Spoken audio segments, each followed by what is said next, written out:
Diz a palavra do Senhor, João capítulo 14, a partir do primeiro versículo, diz assim: Não se turbe o vosso coração, credes em Deus, crede também em mim. Na casa de meu Pai há muitas moradas. Se não fosse assim, eu vos teria dito: vou preparar-vos lugar. E quando eu for e vos preparar lugar, virei outra vez e vos levarei para mim mesmo, para que onde eu estiver, estejais vós também. Mesmo vós sabeis para onde vou e conheceis o caminho. Amém. Vamos orar, meus irmãos. Ó Senhor, nos perdoe o que é pecado em nossa alma neste momento, por Jesus. Nós queremos pedir, Senhor, abençoe este estudo bíblico, fale ao nosso coração.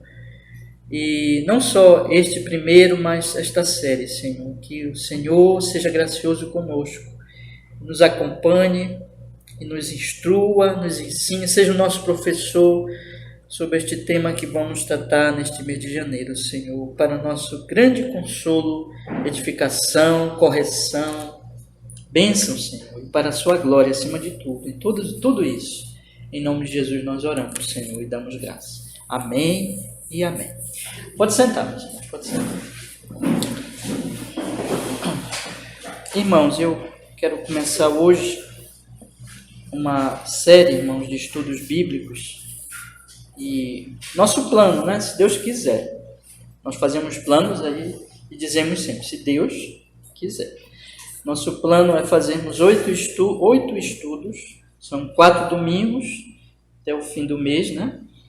Então, durante esse mês temos 4 domingos e aí nós vamos tirar 2 estudos para cada domingo, de manhã e à noite, sobre o tema um olhar para o futuro. Nós estamos começando um ano, 2023, e acho bem oportuno nós, todo fim de ano, assim, as pessoas fazem uma reflexão, né? O que eu fiz no ano? O que eu pretendo fazer no novo ano? Como eu quero encerrar este ano? De que jeito? Com que realizações? De que forma eu quero ser no fim do ano? Então as pessoas fazem esses planos. Fazem planos também para, assim, começam um curso de faculdade, fazem plano para o casamento, fazem vários planos, né?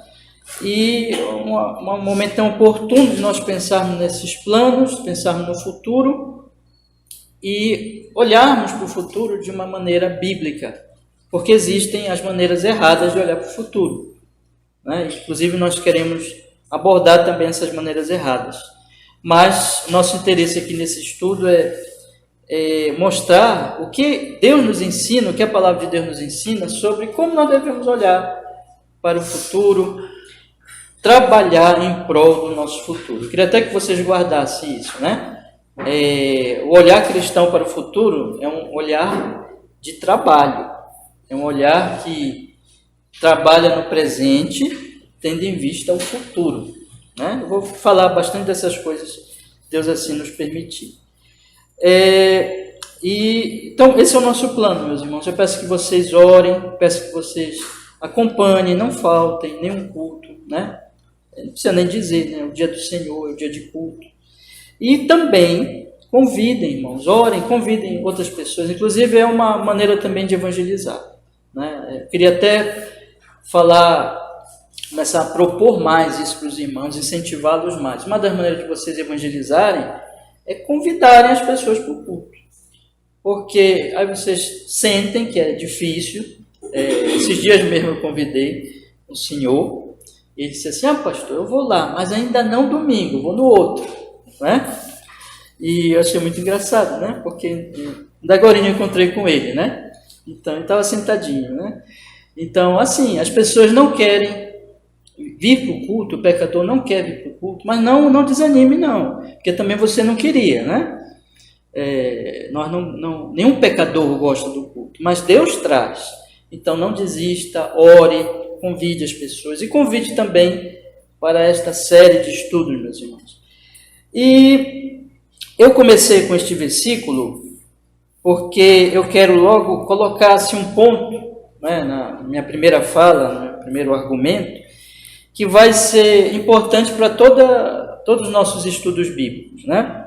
Quando o Senhor Jesus Cristo ele diz aqui, vamos observar, não se turbe o vosso coração. Eu vou fazer uma exposição desse texto, na verdade eu já fiz a exposição há vários meses que nós estamos expondo, né, o Evangelho de João, esses capítulos todos aqui, há vários meses eu fiz uma exposição aqui desse trecho, mas eu quero destacar aqui alguns aspectos, que diz assim, não se turbe o vosso coração, credes em Deus, crede também em mim.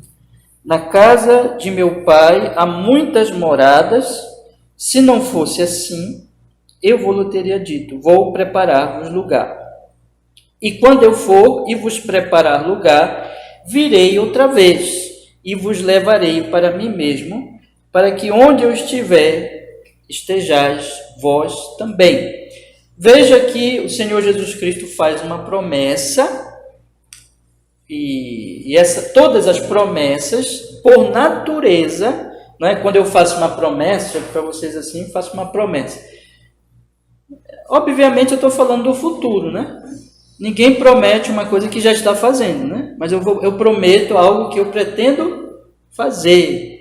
Eu estou dizendo que farei, prometo fazer isso. Então, quando eu digo prometo, eu estou falando do futuro. Então, o Senhor Jesus Cristo está falando do futuro. O Senhor Jesus Cristo está dizendo assim, olha, eu vou preparar um lugar para vocês, não fiquem preocupados, não fiquem turbados, eu vou preparar um lugar para vocês. E depois eu vou voltar, para que vocês morem comigo para sempre. Então não fiquem preocupados, não há motivo nenhum de preocupação, é isso que Jesus está dizendo para os discípulos. Mas, por outro lado, meus irmãos, ele diz em seguida, no versículo 4, ele diz assim, mesmo vós sabeis para onde vou, olha só, primeiro, vocês sabem para onde eu vou. Segundo, vocês também sabem o caminho. Né? Então, não somente vocês sabem para onde eu vou, mas vocês conhecem o caminho para chegar lá. É isso que Jesus está dizendo. Então, ao mesmo tempo que ele faz uma promessa, ele está aqui dizendo para os discípulos duas coisas. Primeiro, não fiquem preocupados, não fiquem turbados, não fiquem angustiados quanto ao que vai acontecer. Né, irmão? Vocês sabem o que ia acontecer. Nós já estudamos aqui esses trechos todos, esses capítulos, e os discípulos estão entendendo que Jesus vai morrer, e morrendo Jesus eles vão ficar sozinhos. Então, para eles era muito difícil isso. E Jesus está dizendo exatamente, olha, o futuro também não vai ser fácil, o futuro também vai ser um futuro difícil, vai ser um futuro de tribulação, de angústia, de morte, de sofrimento, mas vocês não precisam ficar preocupados. Em vez de ficarem preocupados, vocês têm que ter paz na minha promessa, paz na minha palavra, e não somente ter paz, porque não é uma paz, vamos dizer assim, uma paz que dorme, uma paz que fica inativa, mas é uma paz que trabalha, uma paz que age, uma paz que leva à ação. Né? Não é aquele tipo de despreocupação também, assim, eu estou despreocupado, eu não estou nem aí para o futuro, e eu, então, vou ficar sem fazer nada, vou lá na minha rede, vou dormir. Né? Porque eu estou despreocupado, não é isso. É uma paz que vem da promessa do que Deus fará, mas é uma paz que tem um trabalho, que tem um caminho a percorrer. Por isso que o Senhor Jesus Cristo, ele diz, no versículo 4, mesmo vós sabeis para onde vou e conheceis o caminho para onde vou. Ou seja, Jesus não está aqui chamando os apóstolos para a inatividade, para a total falta de ação e para a preguiça, né? Para deixar as coisas acontecer. Jesus está chamando os discípulos para seguirem um caminho que eles sabem qual é e que eles devem, então, se propor a seguir esse caminho. E o Senhor Jesus Cristo disse, né? Tomé faz a pergunta para ele, os discípulos tinham ainda uma ignorância, não entendiam muitas coisas. Tomé pergunta para ele, não sabemos para onde vais, como saber o caminho? E Jesus responde, eu sou o caminho, a verdade e a vida. Ninguém vem ao Pai senão por mim. Ou seja, esse caminho é o próprio Jesus.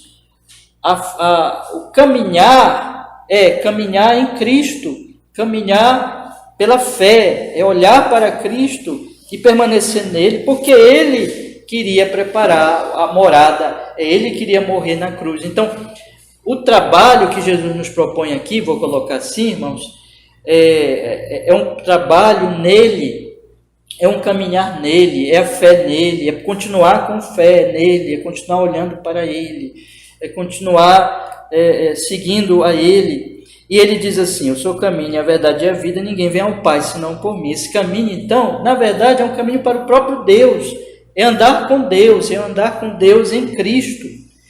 Então, meus irmãos, nós temos aqui esses primeiros versículos que eu estou lendo para vocês, mas eu queria avançar mais um pouquinho. Eu queria dizer para vocês que o futuro, no olhar bíblico, ele é um futuro que tem a ver com isso aqui que o Senhor Jesus Cristo está dizendo, mas ele é um futuro também que, na verdade, tem a ver com o propósito de Deus, aquilo que Deus já vem fazendo, aquilo que Deus está fazendo neste propósito e aquilo que Deus fará.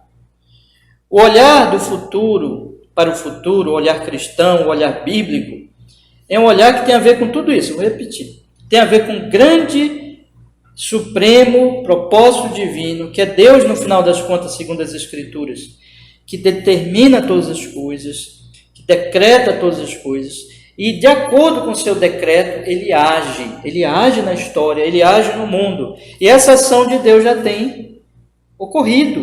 Então nós podemos falar de uma ação divina que está lá no passado, ou seja, Deus já agiu, Deus já operou, Deus já fez algumas coisas. De que Ele está agindo hoje, no nosso tempo, Deus não está parado, mas Deus está agindo agora, nesse momento aqui, entre nós inclusive, em todos os lugares. E Deus vai continuar agindo e que existe um final, existe uma consumação, existe vamos dizer assim, um objetivo que Deus está desejando alcançar, determinando alcançar e que alcançará com certeza, porque seu decreto é infalível, ele já decretou isso, mas Deus está percorrendo um caminho também. Deus também está trabalhando. Você lembra que Jesus Cristo diz: meu Pai trabalha, e eu também trabalho. Deus trabalha, Deus está operando, Deus está fazendo coisas. Mas esse decreto, então, e esse propósito divino, ele está no tempo. Deus não está preso ao tempo, Deus evidentemente não está preso ao tempo, ao espaço e às limitações da criatura, mas Deus age no tempo, Deus conduz a criação, e Deus, então, ele já fez, ele está fazendo e ele fará. Então, eu estou aqui primeiro, irmão, estabelecendo, para nós construirmos o argumento ao longo dessa série, mas já estou estabelecendo aqui para vocês alguns fundamentos, exatamente para a gente começar a pensar e a meditar nessas verdades.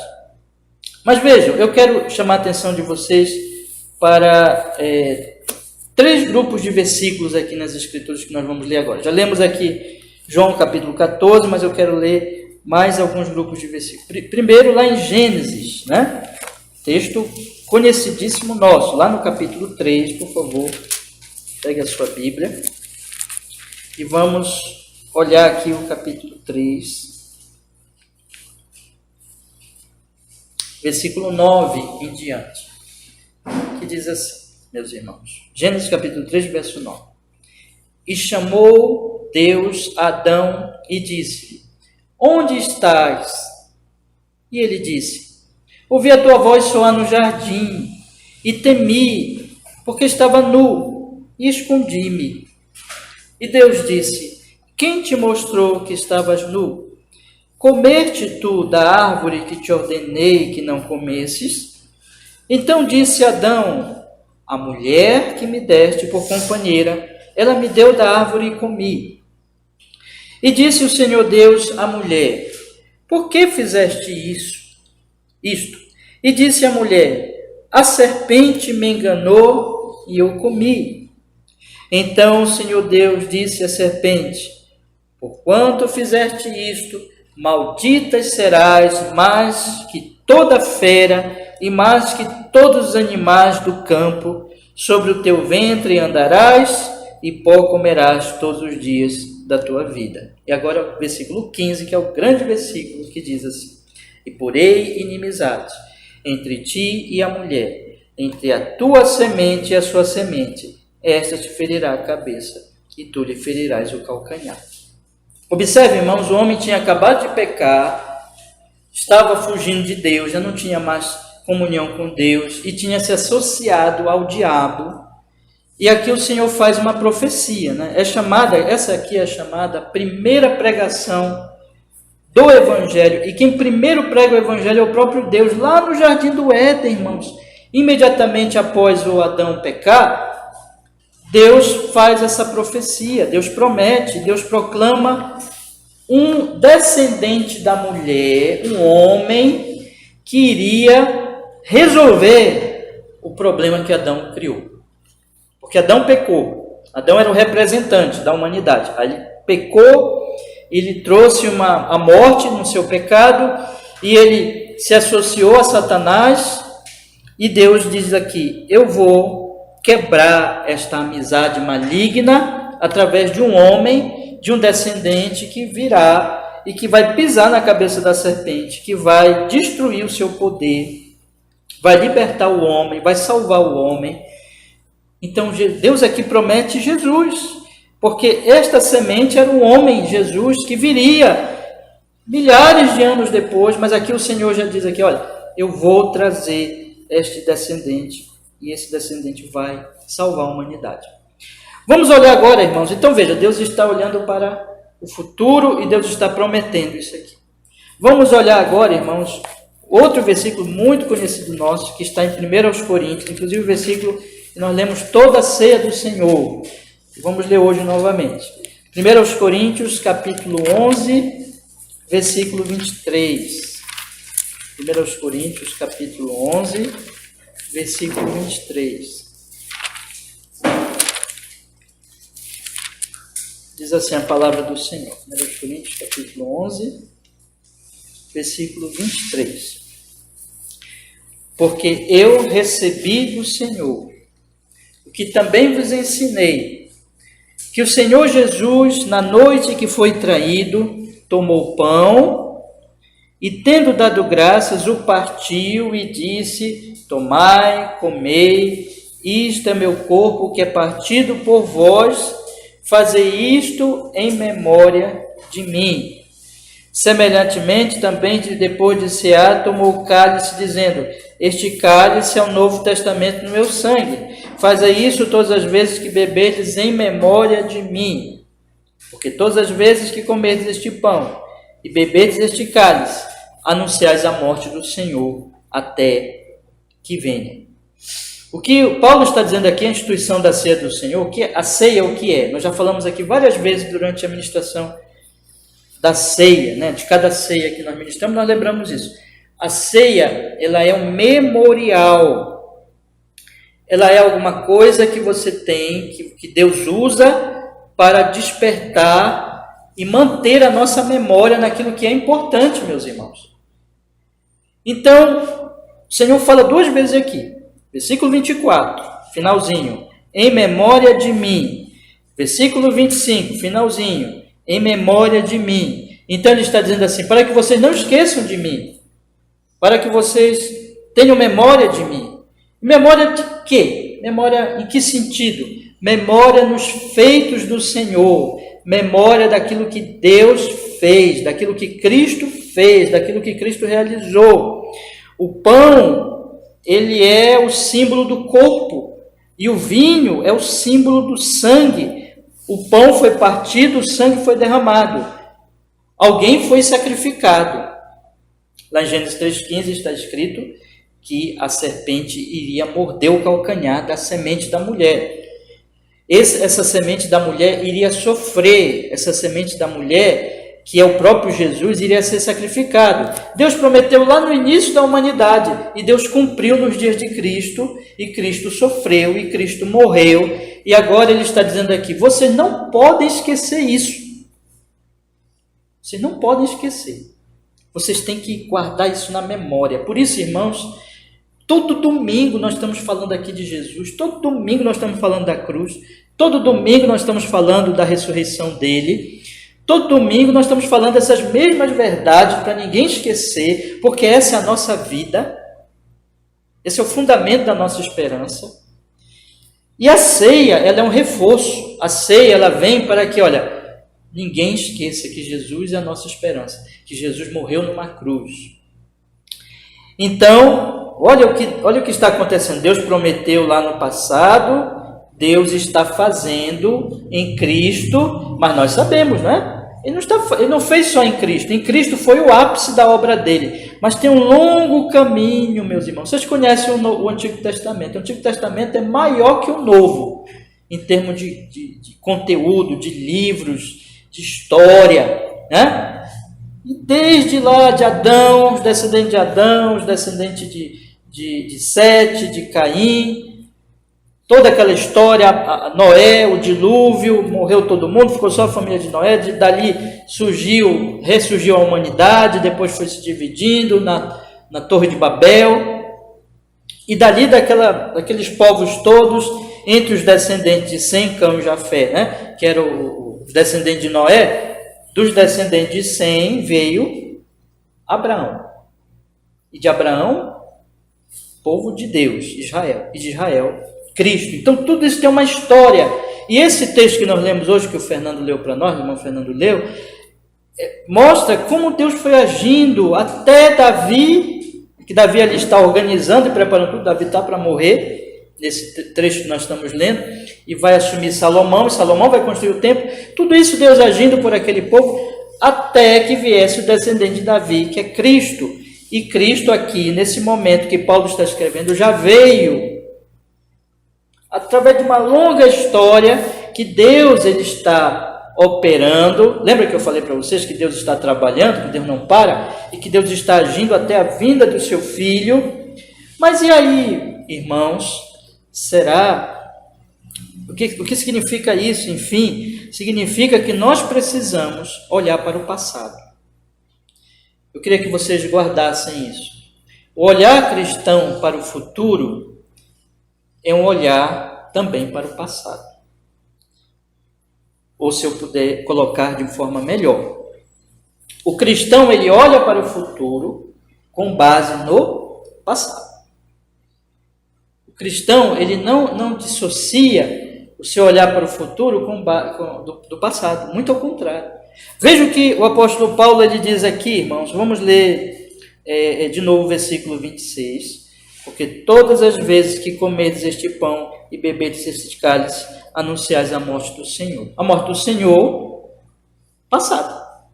Jesus já morreu na cruz.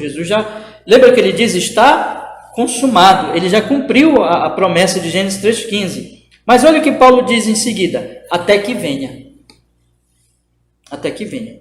E o próprio Jesus disse, eu não vou tomar mais do fruto da videira com vocês até a vinda do reino. Então a ceia, essa ceia aqui que nós vamos participar daqui a pouquinho, ela tem um olhar para o passado, mas um olhar para o futuro. Ela diz assim para nós, cristãos, o que a ceia está dizendo? A ceia é um comunicado de Deus. Deus está falando por meio destes elementos do pão e do vinho. E Deus está dizendo para nós o seguinte, não esqueçam do que eu fiz. Não esqueçam da cruz. Não esqueçam que o pão foi partido por vocês. Não esqueçam que o sangue foi derramado por vocês. Se vocês estiverem fundamentados nisso que eu já fiz, vocês vão poder olhar para o futuro com esperança, porque aquele que morreu vai voltar. Vocês lembram, né? Que nós lemos lá em João, capítulo 14... Não se turbe o vosso coração, crede em Deus, crede também em mim. Na casa de meu pai há muitas moradas, eu vou preparar lugar, ele ia preparar lá na cruz. Mas não é só a cruz, é depois da cruz, tudo que Deus vai continuar fazendo. E Jesus vai voltar, ele diz, até que eu venha. E quando eu voltar, eu vou resgatar vocês, e vocês vão morar comigo. E esse que Paulo está dizendo, até que ele venha, o Senhor Jesus vai voltar.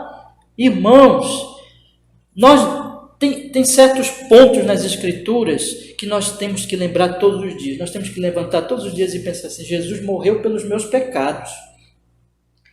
E eu não quero me esquecer disso hoje. Que o Senhor Jesus já morreu, que o Senhor Jesus já foi sepultado, que o Senhor Jesus Cristo já ressuscitou dentre os mortos e que o Senhor Jesus Cristo vai voltar. Quando você abrir a janela do seu quarto, pense: será que ele vai aparecer nesses céus hoje? Será que é hoje o dia da volta dele? Nós não sabemos, irmão. Pode ser hoje, pode ser nessa semana, pode ser daqui a 1000 anos, não sabemos. Mas nós sabemos que ele vai voltar. Mas essa volta dele e essa esperança, eu olho para a volta de Jesus não é com medo, porque ele já morreu por mim na cruz. Eu não preciso ter medo, preciso ter medo da morte. Jesus diz: não se turbe o vosso coração, preciso ter medo da morte, não preciso ter medo da volta dele, não preciso ter medo do dia do juízo. Eu tenho que olhar para essas coisas todas com alegria, porque os meus pecados já foram pagos. Nós cantamos aqui: sou feliz de modo cabal. O Senhor Jesus Cristo já pagou os nossos pecados na cruz. E agora, esse hino que nós cantamos fala disso. Em breve ele virá. Então, olhar para o futuro, irmãos, é um olhar que está baseado no que ele fez já. As profecias do Antigo Testamento, elas se cumpriram em Jesus, mas tem profecias que ainda estão por se cumprir.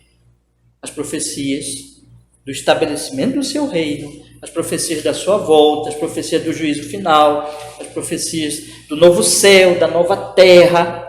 Isso está lá na frente. Isso vai acontecer. Deus vai cumprir a sua promessa como ele cumpriu quando Jesus veio e se encarnou daquela Virgem Maria por obra do Espírito Santo e morreu numa cruz por nossos pecados. E ele vai cumprir a promessa da sua volta. O Senhor Jesus vai voltar para nos buscar, para nos resgatar. Então nós temos, irmãos, olhar, é isso que Paulo está dizendo no versículo 26, este pão e beber desse cálice, anunciais a morte do Senhor até que venha. Ou seja, eu fico anunciando, e cada vez que eu como pão, cada vez que eu bebo vinho, eu devo pensar assim: será que eu vou agora, o próximo pão e o vinho vai ser na volta de Jesus? Vai ser quando ele voltar? Vai ser quando ele vier estabelecer o seu reino? Não sabemos, mas a ceia está apontando: esperem o Salvador, vivam nessa esperança. E essa esperança está baseada lá no passado, há 2000 anos. Está também baseada lá em Gênesis 3,15, quando Deus prometeu o Redentor e cumpriu, e ele vai estabelecer todas as coisas. Mas é um outro grupo de versículos que eu quero ler, disse para vocês que eu ler 3 grupos, né? Agora lá em Apocalipse, capítulo 21, meus irmãos, este também é um grande e poderoso capítulo que é importante para a nossa meditação. Apocalipse, capítulo 21.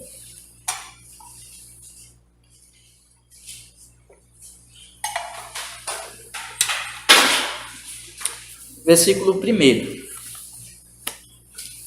que diz assim a palavra do Senhor: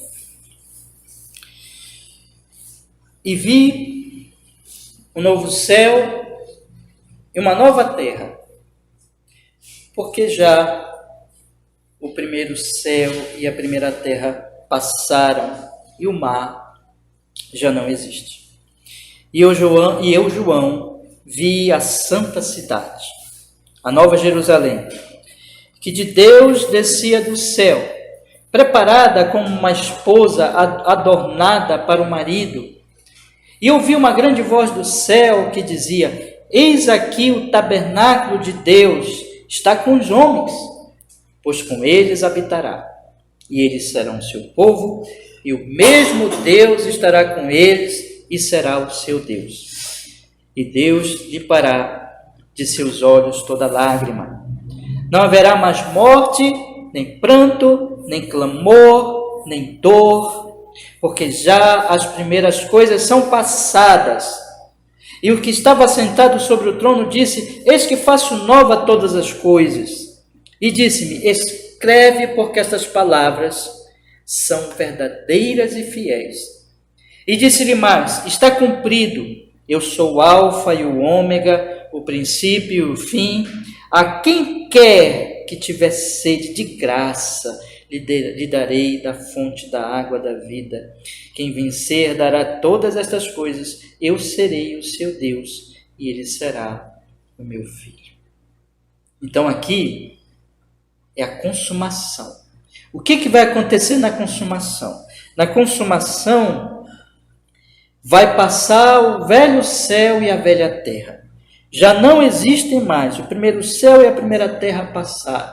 Isso aqui provavelmente não quer dizer uma recriação, mas uma restauração, né?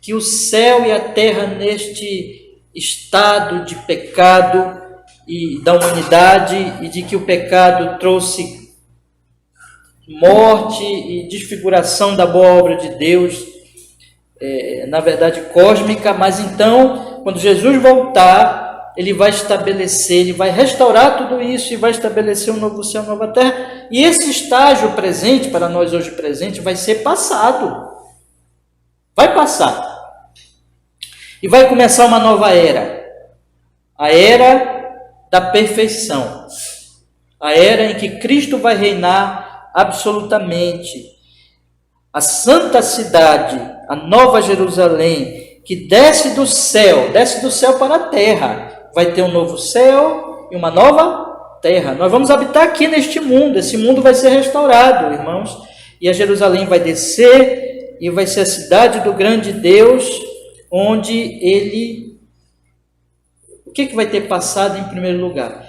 Vai ter passado toda a idolatria. A idolatria não vai existir mais. O pecado e os falsos deuses serão coisa do passado. Porque Deus somente será Deus, como ele realmente é Deus, e o Deus do seu povo. Versículo 3 diz que o tabernáculo de Deus está com os homens, pois com eles habitará, e eles serão seu povo, e o mesmo Deus estará com eles e será o seu Deus. Então, quando vier essa consumação, não haverá mais ídolos, mas um único Deus, e não haverá mais um povo rebelde, idólatra, mas o povo de Deus. E esse povo se alegrará no Senhor, ele vai enxugar dos seus olhos toda lágrima, não haverá mais a consequência do pecado, não haverá mais choro, não vai dar... Irmão, não tem um dia nesse mundo que não tenha muita gente chorando, não tem um segundo nesse mundo que não estejam lágrimas sendo derramadas em algum lugar do mundo. Vocês sabem disso, não sabe? Esse mundo é um vale de lágrimas. Por quê? Porque é um vale de pecado, de idolatria, porque está maldição. Deus amaldiçoou a terra, lá em Gênesis. E os homens sofrem, os homens morrem. Mesmo nós cristãos, mesmo nós em que o reino já habita em nós, mas nós estamos numa fase ainda em que nós vivemos nesse mundo, e nós sofremos, e nós adoecemos, e nós envelhecemos, e nós perdemos entes queridos, e nós choramos. Mas vai chegar um momento que tudo isso vai passar. E nós vamos habitar com ele para sempre. E ele vai enxugar dos nossos olhos, irmãos, toda lágrima. Vai ficar uma lágrimazinha. Não haverá mais morte. Não haverá mais pranto. Não haverá mais clamor. Não haverá mais dor. Porque já as primeiras coisas são o quê? Passou. Acabou. Acabou. Então, o futuro prometido é um futuro com Deus, que essa é a nossa alegria, porque nós amamos a Deus, nós cristãos, e é um futuro em que será um futuro de plena paz. E, bom, meu assunto não é o céu, né?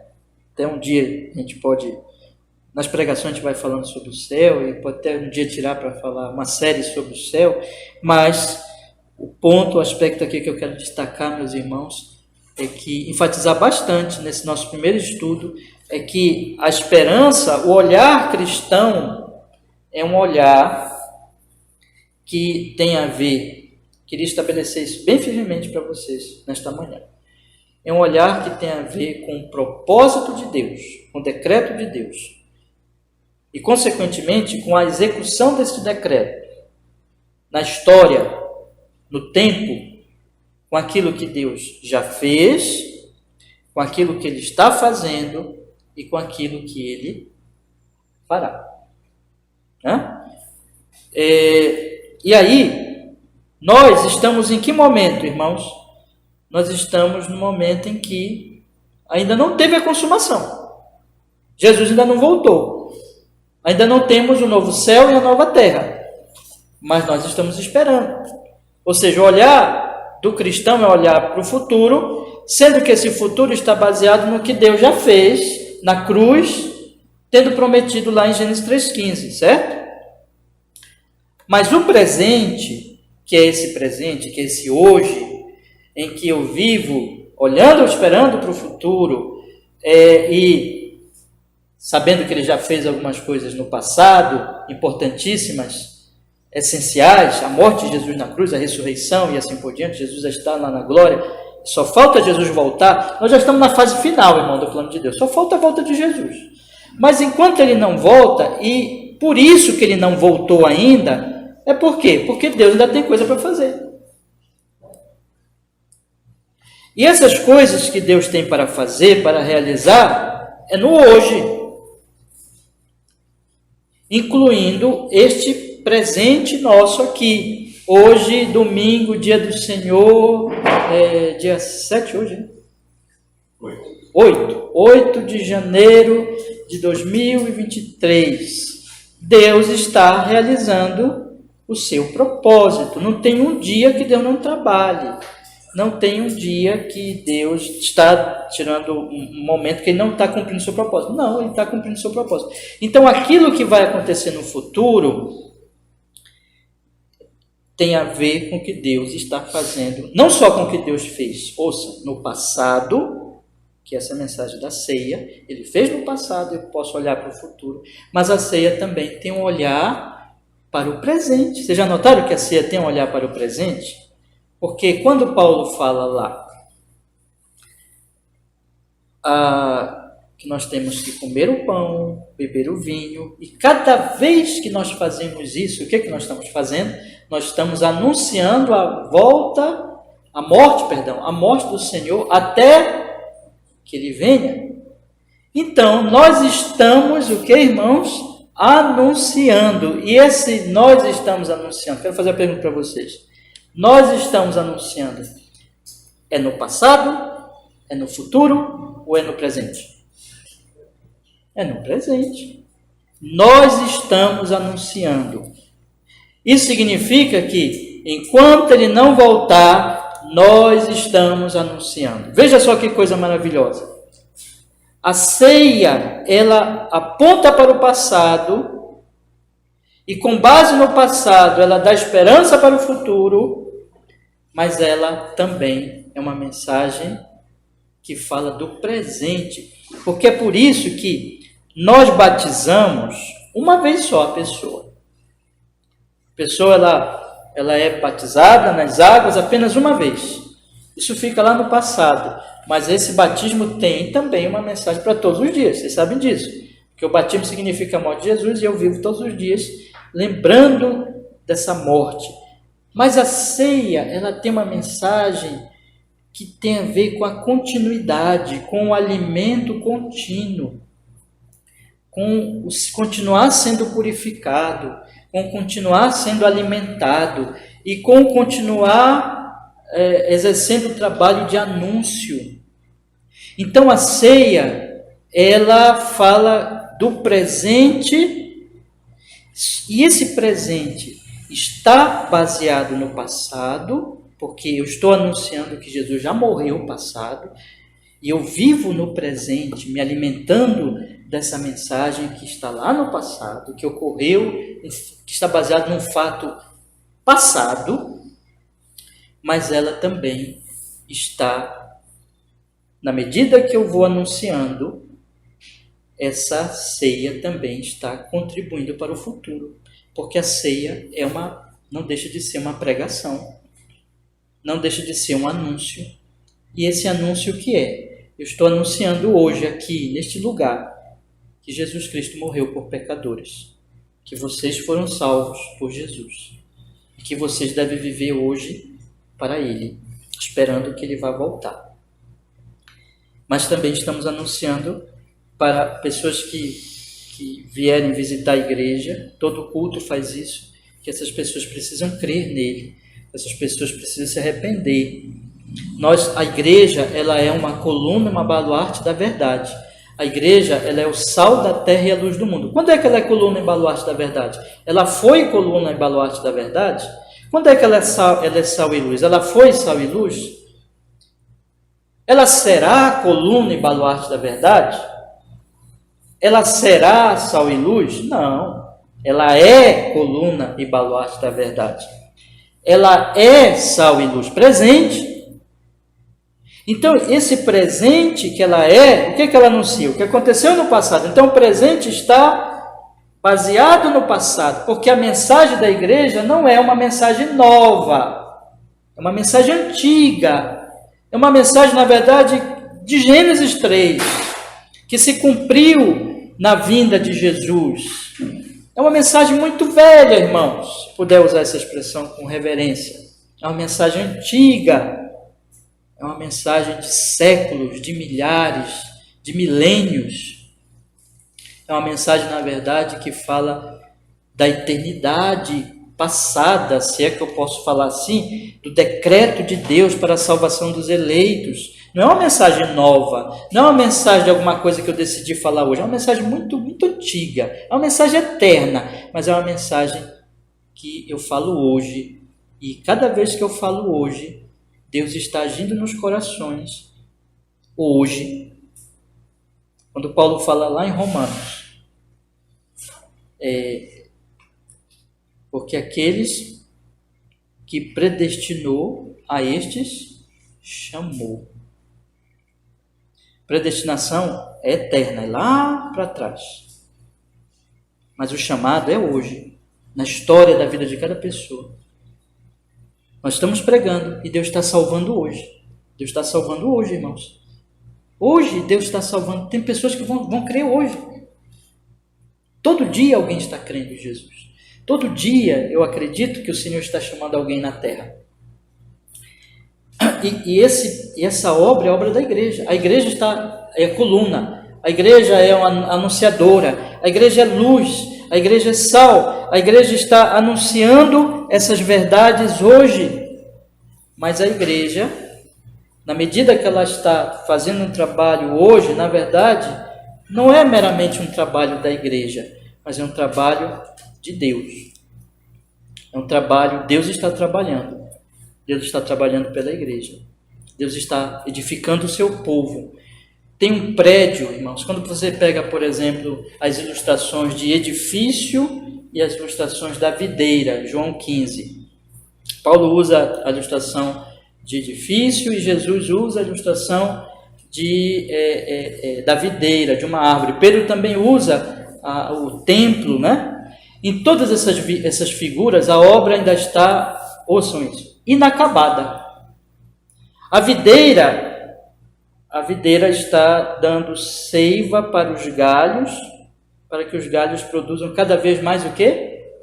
Fruto. Então não é acabado, o fruto estão se desenvolvendo frutos. No edifício, Deus está trazendo as pedrinhas, os tijolinhos, em que ele está construindo esse edifício para a morada dele eterna. Então é uma obra inacabada. Então a igreja é uma obra em construção. E essa construção é feita hoje.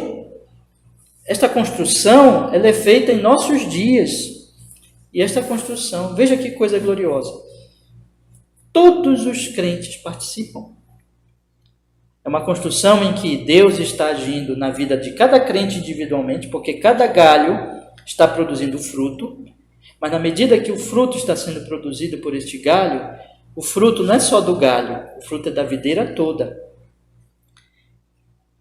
De maneira que Deus está operando na minha vida para um desenvolvimento espiritual, para uma frutificação. E na medida que Ele faz isso, aí é que Ele vai me tornando sal e luz. Lá na sua família, na sua vizinhança, no seu trabalho.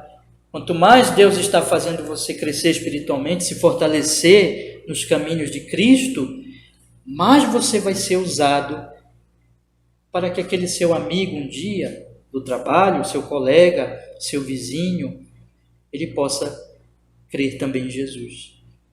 Como é que Deus vai se revelar àquela pessoa? Ele vai se revelar por você. E Ele está fazendo isso hoje. Deus está fazendo isso hoje, irmãos. Há uma grande obra de Deus hoje. Há uma grande obra em que o Senhor está operando de tal maneira que aqueles que Ele já elegeu na eternidade e que vivem nessa geração, talvez estejam nascendo hoje, talvez já sejam menininhos aí de 10 anos, adolescentes de 15, jovens de 20 e tantos, ou meia-idade de 40, 50, ou idosos de 70, não importa. Deus vai chamar essas pessoas. Aos que predestinou, Ele se lhe chama. E Ele chama pela igreja. Então, Deus está trabalhando. Deus está trabalhando por mim. Deus está trabalhando por você. Tendo em vista a finalização desse grande edifício. Quando a videira já estiver na posição de... assim, sabe? Já está pronta. E aí Jesus vai voltar.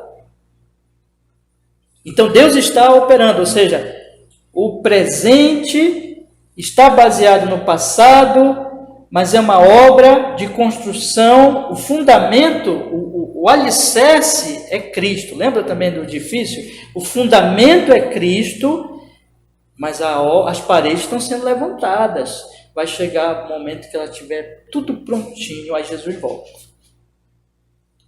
Então o presente, ele está baseado no passado, mas é uma obra tendo base no passado, está inacabada, mas está visando a conclusão, o final, a consumação. Ou seja, eu vivo no presente, baseado no passado. Eu olho para o futuro, baseado no passado, com esperança para o futuro, mas tudo isso me leva a trabalhar. Me leva a agir. De maneira nenhuma vai me levar à inatividade, mas à ação. Ação. Agir. Agora, esta ação, ela é uma ação, irmãos, tendo em vista, e aqui eu quero, o tempo já está indo para o final, eu quero dizer minhas últimas palavras neste primeiro estudo, dizendo o seguinte: tudo isso que eu falei, o cristão ele está inserido em tudo isso. Então, cada um de nós, irmãos, você e eu, nós estamos inseridos nesse grande projeto de Deus, de maneira que Deus agiu, Deus está agindo, Deus agirá. E o que é que Deus está fazendo, no final das contas? Construindo o edifício, a igreja. Restaurando todas as coisas. Ele vai redimir o universo. Ele vai trazer um novo céu, uma nova terra. Vai ser uma restauração plena, cósmica. E nós estamos fazendo parte de tudo isso, de maneira que quando tudo estiver pronto, Jesus volta para estabelecer um novo céu e nova terra. Então, cada dia que eu me levanto participando desse grande projeto divino, irmãos. Eu queria que vocês saíssem daqui pensando nisso nessa manhã. E eu preciso ter consciência disso. Eu preciso entender isso. E eu preciso me colocar diante de Deus e dizer assim para Ele: Senhor, me usa nesse seu propósito. Senhor, eu não quero pecar. Eu sei que eu vou pecar, eu sou pecador, mas eu quero lutar contra o pecado. Eu quero crescer em santidade, eu quero crescer em te amar, te servir. E eu quero olhar para o meu futuro. Eu quero planejar o meu futuro tendo em base tudo isso. De maneira que eu faça parte da grande obra que o Senhor está fazendo para a sua glória e para a construção do seu povo, em honra ao seu nome santíssimo. Irmãos, isso é muito diferente, totalmente diferente da vida do homem ímpio. Tá? Hoje à noite, eu hoje apresentei a base, mas hoje à noite eu vou falar das visões erradas sobre o futuro, que é a visão do homem ímpio e é a visão que muitas vezes pode estar no cristão, quando o cristão não está funcionando direito. E hoje eu vou falar então, primeiro nós vamos, hoje de manhã eu só apresentei a base, hoje à noite nós vamos falar da visão defeituosa, da visão errada. Vamos ler alguns textos aqui, vamos mostrar como o homem equivocado, em pecado, isso pode acontecer também com o cristão, quando ele está errando em algum sentido, a visão errada quanto ao futuro. Mas o princípio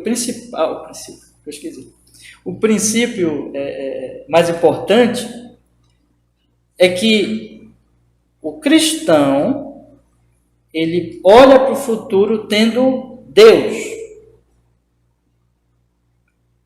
Olhando para o futuro na perspectiva de Deus, com o olhar da revelação de Deus em Cristo. O ímpio, o não cristão, ele olha para o futuro e ele tira Deus. Tira Deus. Por isso que a visão do cristão é uma visão que nós podemos dizer assim, realista. É uma visão realmente realista, verdadeira e, portanto, apropriada, que não vai decepcionar. E a visão do ímpio sobre o futuro é uma visão da utopia, da imaginação dele, da loucura, inapropriada e que no final vai decepcionar. Não é? Ora, meus irmãos, nós que estamos aqui somos cristãos, não é verdade? Então nós temos que olhar para o mundo e viver a vida e planejar a nossa vida e olhar para o futuro de uma maneira cristã.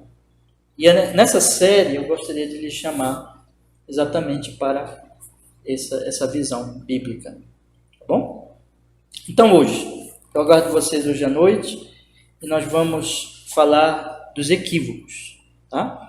Eu quero falar hoje um pouco só para que vocês já pensem daquele tipo de visão assim. 3 erros que os ímpios cometem e que os cristãos podem se deixar levar quando não estão se deixando contaminar. Olhar para o futuro com medo, com preocupação, olhar para o futuro com leviandade, com descompromisso e olhar para o futuro com extrema autoconfiança. São esses 3 erros que nós vamos falar hoje. Tá bom? Vou repetir aqui. Olhar para o futuro com medo e preocupação, olhar para o futuro com leviandade, com despreocupação, com descompromisso, com brincadeira, usando uma palavra mais simples. E terceiro erro, olhar para o futuro com extrema autoconfiança. Esses são os 3 erros que nós observamos nos ímpios e que a Bíblia ela aponta e que nós devemos evitar e que eu vou tratar nesta noite, com a graça de Deus, lendo os versículos e procurando com a graça de Deus nos levar à meditação. Deus nos abençoe, meus irmãos. Orem por esses estudos e meditem, né, e apliquem as suas vidas. Amém? Vamos orar? Pedir que Deus nos abençoe agora. Senhor, abençoa, Senhor, esta série, que o Espírito Santo nos ilumine, nos dê orientação, Senhor, a cada pregação, a cada culto, que nós possamos ouvir, participar, com os ouvidos atentos à palavra, com o coração, Senhor, desejoso de aprender mais e de viver de acordo, Senhor, com esta visão que o Senhor nos dá quanto ao futuro, Senhor. E nos guarde, que muitas vezes sabemos que nos temos feito pecadores nisso também. Nos guarde das visões equivocadas. Nos livre e nos dê graça para deixarmos essas coisas, Senhor. E para crescermos, amadurecermos uma visão bíblica quanto ao futuro, para a sua honra, para a sua glória, para o seu louvor, para o nosso bem, para o bem daqueles que estão em volta de nós, Senhor. Em nome de Jesus. Seu nome seja glorificado. Nós oramos assim em Cristo e nós agradecemos, Senhor. Amém.